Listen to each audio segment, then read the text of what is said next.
They're both talking about politics. Alan Dershowitz, Harvard Law professor emeritus, lifelong Democrat, and the author of a great book. It's called Trumped Out. Check it out. Professor, Trumped Up, there it is. What did you make of Mr. Comey's performance last night? Well, you know, I agreed with one thing he said, and that is, let's leave it to the voters. Let's not go to impeachment. Let's not try to criminalize political differences. That's what I've been arguing about for a long time. But I really thought he demeaned the FBI by leaking material about unsubstantiated allegations, by trafficking in gossip. I call it the leak. But that was the only way, that was the only way he could get the word out, and he wanted to start the special prosecutor ball rolling. But he had no courage or guts to speak himself in front of the TV. He laundered it through a law professor and gave the worst excuse last night. He said, well, there were so many journalists, I didn't want to give it to one journalist, so I leaked it through my law professor friends, the New York Times. The one thing it showed yesterday... Isn't that bizarre? I stopped right there. I said, who ever heard of that? That's called an exclusive. You have a friend of the business, just call up a reporter, say, I want you to run it. Right. It's called also, having you know what it showed for last night? This is a man without courage.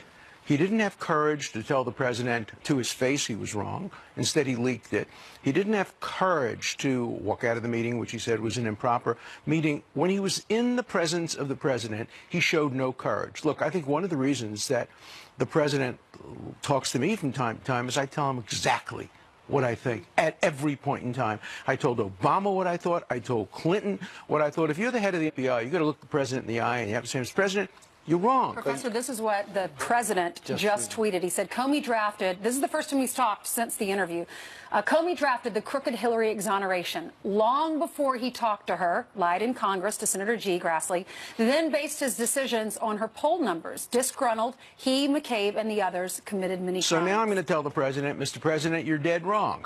Why? He did not commit many crimes. Let's not try to criminalize what he did. If you don't like what Comey did, come on this show. Say you don't like what Comey did, but don't try to invent crimes against your political enemies. The president shouldn't be doing it. Comey shouldn't be doing it. The special counsel shouldn't be doing it. Can I ask you to review his timeline? He says he gets this information about these emails and he's looking through them. There's an investigation going on, at least to the New York Times. The New York Times gets blitzed by the Hillary Clinton camp and they say, pull that down. There's no investigation going on. But there was an investigation going on. And then when he sits down with Loretta Lynch says, call it a matter, not an investigation. That prompted him to go out on his own. All terrible stuff. He says, in the spring, I started drafting the letter. I told Sally Yates to start drafting the letter. He said, why? Why would you do that? He said, well, because we know investigation was going in a certain way. But you hadn't talked to Hillary Clinton yet. He said, well, we knew. Unless she lied, we knew we were going to get. Unless she lied. She's not under oath. Why wouldn't she say something that would bend the truth if the truth made her look bad? Look, how could you draft an exoneration letter before talking to her and then say that's the proper procedure? It's not the proper procedure, but it's not criminal. The True. point is, in order to charge somebody with a crime, you have to find something that's criminal. Look, one of the good things for President Trump about this whole Comey thing is it brings the attention back to obstruction of justice and collusion, where the president is safe. His vulnerability is in New York, in the Southern District. But you know what the good news for him is in the Southern District? They can bring Sessions back. He's not any longer recused when it comes from the separate investigation in New York, because that's unrelated to the Russia matter. And that gets Rosenstein. Sure, he recused himself, Sessions, because he was a potential subject or witness in the Russia investigation. New York is not about the Russia investigation. It's about Cohn. It's about pre-presidential activities. Sessions is the Attorney General of the United States. He's back in charge of the investigation, not Rosenstein. Right. He could take a hold of that. If he's watching right now, that according to Alan Dershowitz, you did touch on whether or not something, what the president has engaged in regarding, firing Comey and stuff like that. A number of Democrats have said that's obstruction of justice. Well, that's your opinion. Here's what Mr. Comey said last night on television. Watch this, Professor. Was President Trump obstructing justice? Possibly. I mean, it's certainly some evidence of obstruction of justice. At some point in your mind, as you're writing these notes, have you shifted to collecting evidence of a possible crime? Well, yes, in a sense. I continued to believe that there was force to the FBI General Counsel's argument that we're going to have to look at the president. You're inevitably going to look at his conduct because he's the head of the campaign. Do you think the Russians have something on Donald Trump? I think it's possible. I don't know.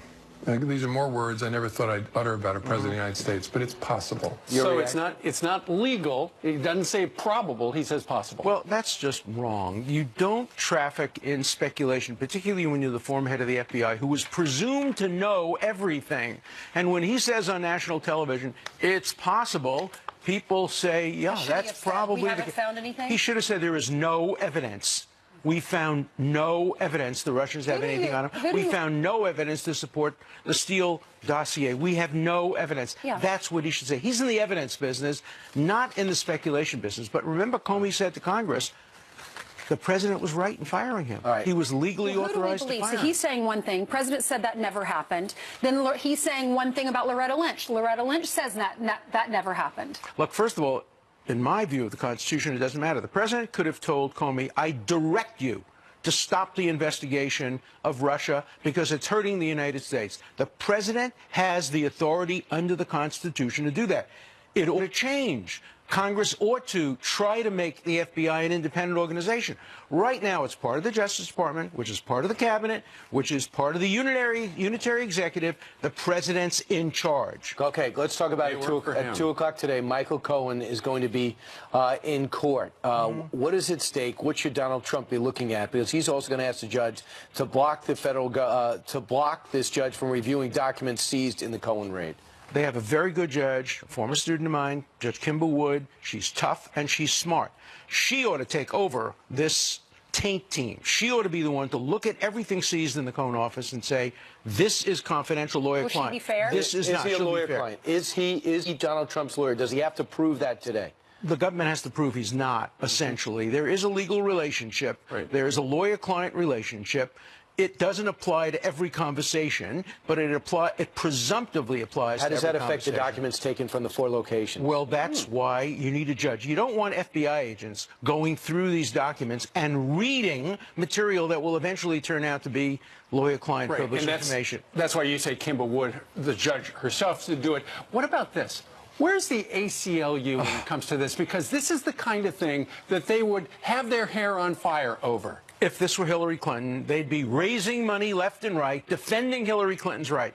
But now they're raising money left and left by attacking Trump and putting the attack on Trump over defending our civil liberties. Why do you think I'm here all the time? Why do you think I'm speaking up against, in favor of the rights of a man I voted against? Because the ACLU is dead in the water.